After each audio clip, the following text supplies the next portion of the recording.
გარემოს დაცვისა და სოფლის მეურნეობის მინისტრმა დავით სონღულაშვილმა ხორბლის სექტორის წარმომადგენლებთან დარგობრივი საბჭოს ფორმატში შეხვედრა გამართა. მიზანი იყო სექტორში არსებული გამოწვევების განხილვა და დარგის განვითარების კონკრეტული მიმართულებების განსაზღვრა. მინისტრის განცხადებით, ხორბლის სექტორი სახელმწიფოსთვის ერთ-ერთ პრიორიტეტულ მიმართულებად რჩება და დამატებითი მხარდაჭერის მექანიზმების შემუშავება იგეგმება.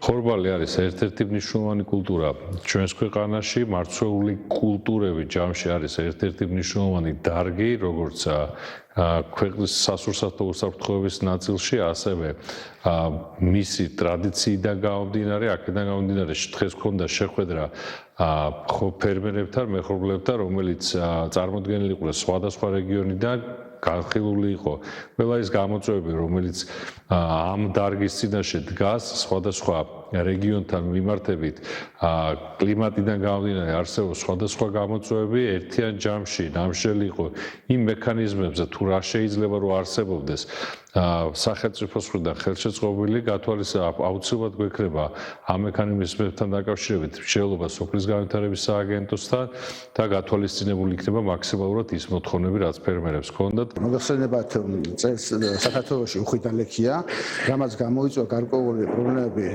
მეხორბლების მიმართულებით.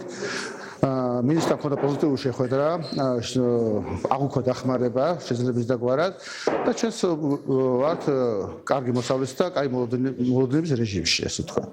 ძალიან მნიშვნელოვანი იყო ჩვენთვის კერძოდ ფერმერებისთვის, რადგანაც პრობლემები ჰქონდა და საუბრეთ მაგ პრობლემებთან და სამინისტრომ დაგვისახა მაგ პრობლემების გადაჭრა შეგვფრინდნენ და დაუბრუნებულია გადაგვიჭრიან კიდევაც. ბევრი ახალი რამე მოვისმინეთ, მასთან დაკავშირებით, აი ნადარბაზების წყალსაცავთან გაგვცეს პასუხი, რომ ხვალიდან იწყება უკვე წყლის გადასროლა და დაგროვება ნადარბაზების ტბაში და ეს არის ჩვენთვის ძალიან მნიშვნელოვანი, რომ მთელი წლის განმავლობაში ჩვენ უკვე სარწყავი წყალი გვექნებოდა, სარწყავი წყლის პრობლემა ჩავთვალოთ, რომ მოგვარებული გვაქვს. ეს ფერმერებისთვის ყველაზე დიდი არის, რაც კი პრობლემები არსებობს. ანუ ჩვენ ახლა ვისაუბრეთ ხუთმატონი მინისტრი გვესაუბრა ხორბლებთან დაკავშირებით, ფასებთან დაკავშირებით, შეგვიდა ყველაფერს და პრინციპში კმაყოფილებით მივიდივართ, რაც ჩვენი პრობლემები იყო მოგვარებად ჩავთვლით.